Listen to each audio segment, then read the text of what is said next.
you. I want to share something with you. I'm putting a timestamp on things.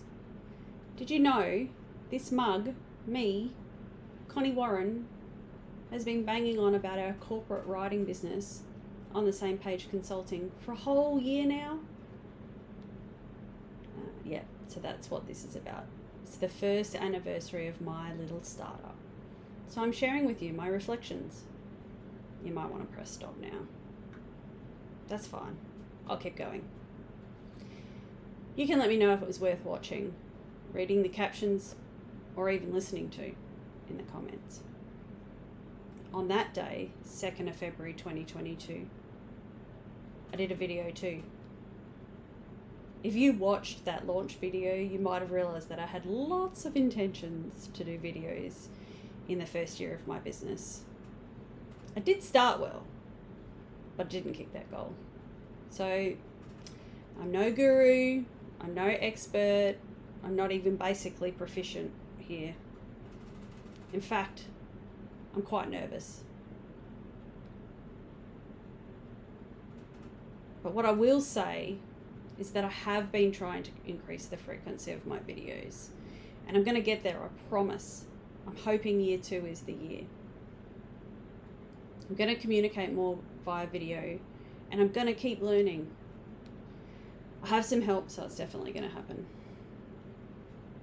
Okay, but you know, I regularly put written things on LinkedIn, maybe a little bit on Facebook, but LinkedIn's where you'll find my main activity.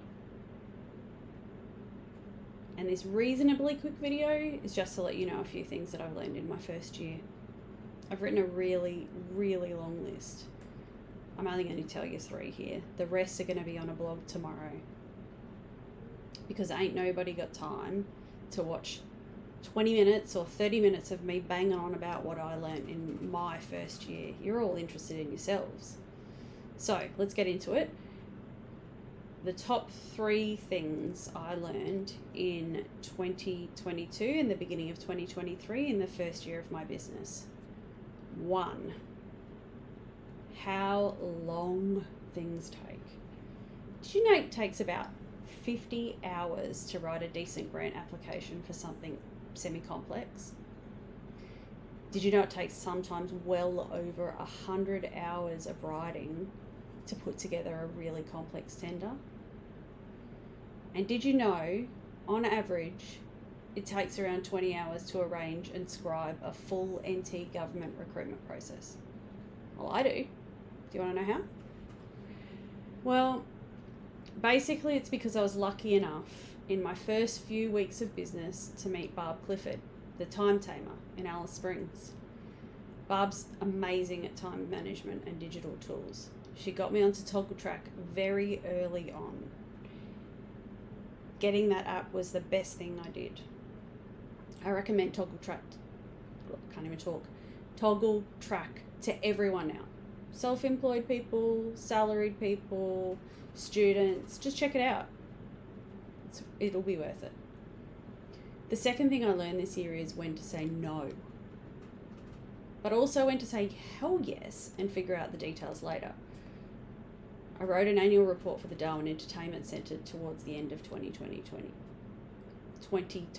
I freaked out a bit about pricing the job, as I had no idea how long it would take, because I'd not done that writing in my startup before then. Luckily, my beautiful and generous LinkedIn network helped me cope with the overwhelm. My quote got over the line, and it was one of my favourite jobs to date. But if I hadn't said yes, if I had have let the overwhelm get to me, I wouldn't have had that brilliant experience, and I would probably have FOMO right now. On the flip side, I've also taken on too much, and I've worn myself out. I got sick with COVID in the middle of a big job, scribing for an NT government bulk recruitment. Great work. But on the back of that, I had multiple things fall over and end up overlapping each other. I'd taken on too much. I gave up sleep to get them all done, including one night where I just didn't sleep at all. But after a few weeks of working like crazy, my body told me to stop with a lovely 3-day migraine.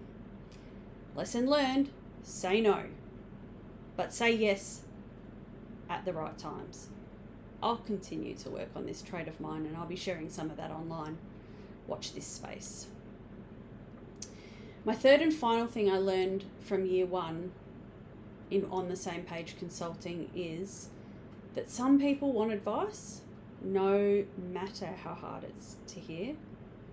Some people want support for their ideas, and some people want me to shut up and just write stuff down.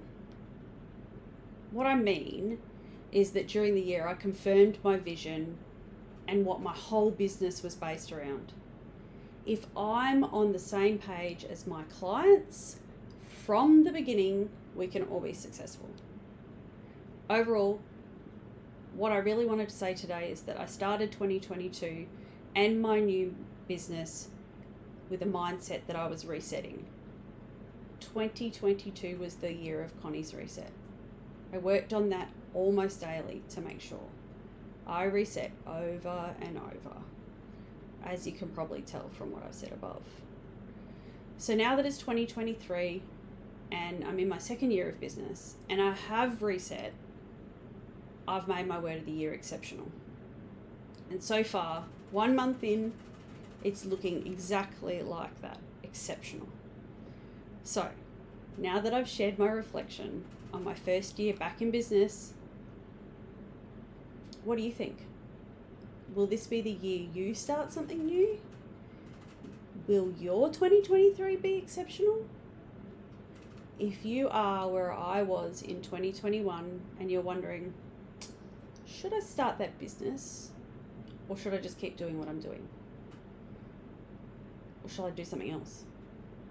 All I can say is, based on my experience and that of all the amazing NT business owners that I've met since the 2nd of February 2022, shit yeah, give your idea a go. Go get them.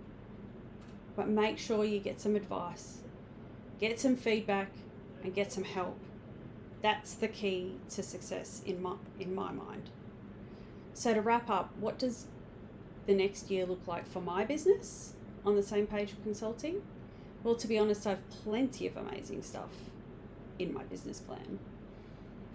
But I do know that there'll be plenty of writing, new people, some more sharing and storytelling. Actually, they'll be sharing. I'm always sharing random stuff. But mostly, you'll just have to watch this space. And of course, if you need somebody to help you write, then send me a direct message, call me or email me. Let's talk.